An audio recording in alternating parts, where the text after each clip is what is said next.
Welcome to the Political Ferret Show. New content will be uploaded every Wednesday and Sunday, and if you like this kind of content, consider becoming a Patreon and help with just $1 a month to make the change possible. In the last weeks I did some thinking about when I was way younger, and I was different then. One of the things was I was a really hardcore leftist back then, and there were some arguments that really made me think that this was a good idea. So I went over that, I got back to some of the things I wrote back then, and investigated that pretty much. So I want to talk a little bit about those things that made me a lefty and why I see the things now a little bit different. And this is an open hand for the 12% communists around, because it's around 12% based on the polls and so on I did in all my videos. It seems that about 10 to perhaps 15% of my viewers are quite left-wing, and they comment rather heavily. So this is absolutely an invitation to debate that. I just want to give you my views I had back then when I was 16, 18, something like that, and how I see the things right now. So one thing that is clear is that the left in the 90s and 80s were a little bit different to what we see today, but basically we followed the same idea. I mean, I was a Trotskyist, I believed in the world revolution, all these things, so I know a little bit what I'm talking about, and it angers me when people come and say, oh, you have no idea of left-wing ideas. So hey, come on, I mean, sorry, but I was into that when you were not even conceived. So okay, let's go into that. So one thing that comes up over and over again when we say why we need collective management, we should not call it state. Back in the 90s it was okay to call this thing a state. Right now it is not the state, because we went very back from neo-Marxism back to Marxism, and Marx told us that we want a stateless and classless society, and the stateless society was not that important in the 90s, but now it is really important. So all the communist states are not communist because they are a state. So okay, let's do not talk about the state, let's talk about the management of the collective, because there is a collective and there is a leadership of the collective, those who make these 5-year plans and so on, and they manage the thing. So one thing that comes up over and over again is we won't have streets in a capitalist society, because only in a socialistic society is able to make streets. And of course the public transport system. The public transport system is also a very important thing, and this is pretty much what we are gonna tackle today. So the main premise here is that a public transport system is way better than individual transport for various reasons. One, and this was my main reason, it was about energy efficiency, pollution, but also about social justice. You see, when on the other hand with the cars there is the poor people who have to carpool in a rusty thingy car, and then there is this rich guy who has a Bentley, and this is unfair because he can show what he has and so on. So it's way more fair when they all sit in the same stinky train.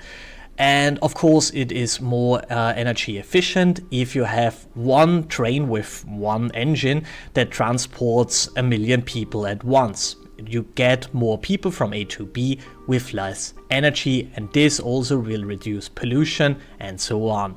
So as an environmentalist, energy and pollution was the main issue, but I also agreed to the social justice issue back then. So what is the basic idea? If you have an uneven distribution of people in an area, let's say you have a town and you have a city and you have some flats built around some farmland, and if you have this, you have the problem that when the evil capitalists come into play, they will say, okay, I see here that there are a lot of people and they drive from A to B and A to B and they do this all over again, so this makes a lot of money, I will cover my costs and make a buck above that.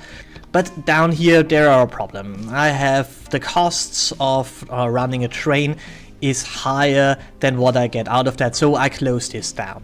So then socialists normally come in and say this is absolutely unfair because this guy loses now his means of production, he has no way to get from A to B anymore, and this is of course unfair. So let's go into that. Often you hear it's about the elderly and it's about the children and so on. let's go into that in depth. So when you have now your management of the collective, which is normally the state, but let's call it management of the collective, I like this way more, you then say, okay, this management of the collective takes over things like the public transport system, and what they then do is that the collective pays more or less to this management of the collective some money, and they for them provide the service. Which sounds not so bad, but if you compare this with a capitalistic solution, it means that you transfer money in the end from those who would pay less to those people who would not get the service for various reasons, because it makes no sense to provide this service there. This is a money transfer. Some people will pay other people to have something that they would not have in a capitalist society. And this is social just then. This is not exactly just, because just means that you get what you paid for, but it is social just because it leads to more or less the same out. But let's dive a little bit deeper into that and go away from these towns who have already a public transport system and go to somewhere else where they do not have a public transport system. And this will be particularly interesting because it is based on a real thing that I experienced myself, because something like this happened in more or less the exact same way. So all they have was a road to the next town who had a railway transport system, and they said, okay, we want a railway transport system, we want rails. And the company, even though it's owned by the state, said, hey, come on, I mean, there's absolutely no reason to give rails over there. You have just too little people. So what they did then, because a lot of people, and there was a socialist government kind of in place, they said, we want a transport system. So what we do is we provide a taxi, and this taxi brings you to the next station, to the next train station, and picks you up from the train station and drives you at home. And this is our way of making a transport system, because it was not feasible to do this by bus. First it was planned to do this by bus, but the bus had still a higher capacity than what was needed, so they went with this taxi company. And the idea is that you of course have to have a ticket for the taxi, and this will cost you a little bit, but the state, I mean the management of the collective, they will pay way more, they subsidize, so they make the taxi not as expensive as a taxi, but as cheap as a ticket for the public transport system. So the idea was there that you have now this thing, come on, let's call it state, it was the state back then, and all people pay to the state, they take the money, give it to the taxi company, subsidize, and they provide the service, which is a wonderful idea on paper, because it follows the idea that you have taxes and the taxes are spent for things that you need anyways. So in reality, it looked somewhat different. It was not, pretty much all the people had to pay for this thing, but the problem was that only a very few of the people used it. But they used it heavily.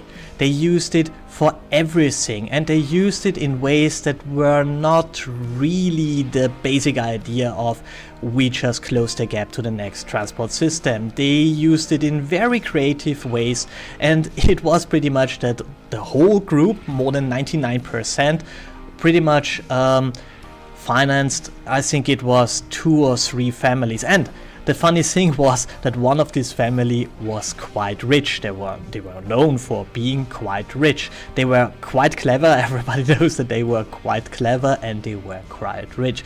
And the socialists did not like that. They did not like that these guys, where everybody knows that they are rich anyways, that they used a taxi and became in the end more rich because they saved some money with this whole thing on the back of the working class people. So based on that, they just cancelled the program. They said, okay, we stopped this program. The program did fail. But this is a wonderful example that illustrates the same thing over here. You have there a lot of people who are in the situation that it makes sense that somebody lets cars and buses and trains run around and provide a certain service, and then there are some people in a situation that do not have this opportunity because it makes no sense to provide this opportunity. So normally socialists say, yeah, but you can't say that. That would mean that if you want to have a transport system, you would have to go to the city. Yeah, but that's the world. I mean, and that makes more sense. And the thing is, from an environmentalist standpoint, it makes more sense that all these people who want this particular service move there where it is, because the ways get shorter and the energy efficiency gets better. And the funny thing is that, again, based on such an environmentalist issue, capitalism provides a better solution. This was a hard thing to swallow for me, but capitalism is in a lot of ways often better for the environment than a communistic system. What you see, especially if you have a look on how the environment looked in communist states like China or like Russia, and it was quite a mess. So what I did then was I calculated what I pay per year for my transport system, because I take the train every day. Because for various reasons. One of the things is it is not a good idea to let me drive in the morning, because I'm not particularly a morning guy. And the other thing is, it is not that time for me. A lot of people say, but you would be way faster if you take the car. This is right, but when I take the car, I have to drive a car. When I take the train, I can read. I can prepare for my YouTube videos. I can work. I can do different things. So this is not a dead time for me. I use this time. So I calculated, and I pay around 1,000 euros per year for the public transport system that I use. But this is not the whole story, because the state gives a lot of money to these companies that they can provide this service. So I did some calculations, and how much the state, or how much I pay, because the state doesn't pay it, it takes money from me and then transfers it to this very company, how much I pay indirectly to this thing.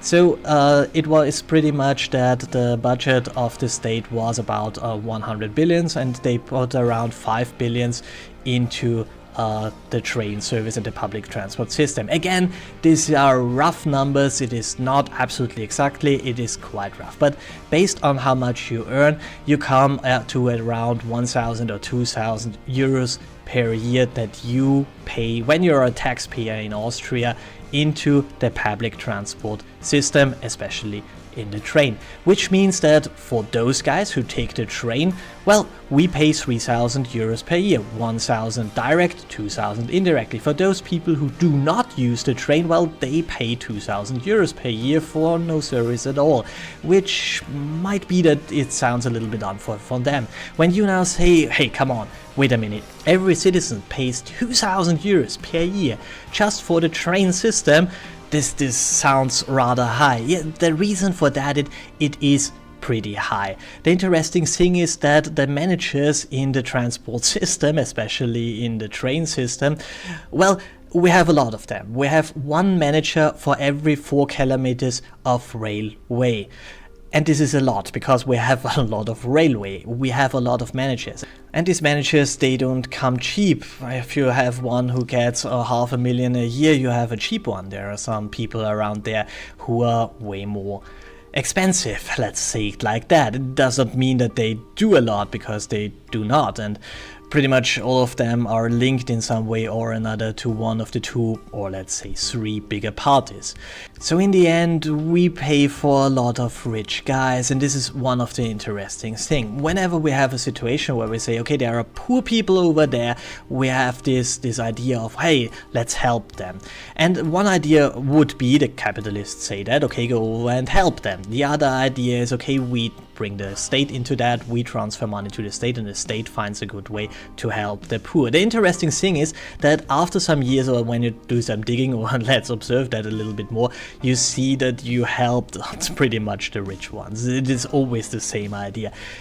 You help the rich ones, and then you say, hey, come on, this was not the idea behind that. I mean, I do not want to pay 2,000 euros for a public transport system that I do not use, and then have a lot of rich guys who get more money for absolutely doing nothing. This was not the idea, and this is correct. This is correct, and this is one of the things, again, that I had not seen when I was young. I just saw the idea. I said, okay, we want to help the poor guys. And how can we do that? Well, we give money to the state, and the state helps the poor guys, and everything will be fine. But I never watched the results, because pretty much I always thought, oh, I was the first one who comes up with this idea. I'm not. This idea is not new. So why does it end that way? Well, we have to think about why the rich are rich. Well, because they are very good in finding opportunities. That's the reason they are rich in the first place. They run through the world and watch out for opportunities, and then they take risks and take opportunities, and then they become rich. And the funny thing is that the state or the management of the collective is pretty much constructed out of opportunities. There are so many opportunities to become rich if you have, well, let's say more or less the mindset of using these opportunities, which is often not very ethical, I give you that, then you have the opportunity to become rich. And this is the reason why a transfer of money to the state makes the rich richer. It makes especially those who are specialized in finding opportunities within the system of the state to become more rich. And this was not the idea. The idea is to help the poor, and the interesting thing is that you will help some of the poor, and the rich will always point to them and will say, oh, you can't cancel this program because then this poor guy will suffer. They will never say, and if you cancel this guy, we lose our cool jobs with a lot of money and absolutely no work. They will never say that. But this is in the end the reason why the mass media always says, oh, we have to keep this program and you have to keep this program, and so on and so on and so on. The reason for that is because the rich guys who own the media pretty much say, okay, it is important that this thing is still around. And they will always point to some of the poor people who really profit from the system, but mostly and very often it is a rich, well-connected league and clique who profits a lot of that. And this is one of the reasons I'm not so into that anymore, because you create a cast of rich management people who are not particularly competent in any sort of way. So this is the reason why I went away from that particular thing. This was not the end of my socialistic idea, but it is one of the things that I believed in. I believed that a public transport system that is financed by everybody for the benefit of everybody is a good idea because you help the poor. But the interesting thing is, when you watch situations like in Austria, where we have a very strong public transport system, you see that those who have the most out of that are in the end, again, rich guys. And if you're not so much into, oh, I want to make the rich richer, but if you are more interested in making the middle class stronger and bigger, because this is my thing, and in the end, when I stopped more or less being a lefty, I considered myself a lefty, but I wanted to bring everybody into the middle class. I wanted to bring the workers in the middle class. I wanted to bring the rich in the middle class. This is another thing to the real Marxists. They want to bring all down to the working class. I want to bring all up to the middle class. Right now, I went away from that. I understand now that we have to have a distribution of wealth and so on, for various reasons. One is motivation, the other is that it's just nature, and you can't just take from those who produce more and are more valuable for the people because they do more, and give it to those people who have less value for society because they do less for the society. So I think my goals were back then quite similar to what they are right now. I still want that all the people get to their full potential and use their full potential and become as rich as possible, and everybody should become as wealthy as possible. But I do not want to do this anymore by stealing from those who have more and give it to those who have less, because this is not the full story. So I hope we find some ways to discuss that. I really would like to do a direct discussion with some of the more left-leaning individuals, not just in the comment section. We can do this in video form, via Skype, whatever you want. We can really do that. It would be quite interesting, I think. So thanks for watching. Like, share and subscribe, and have a wonderful day.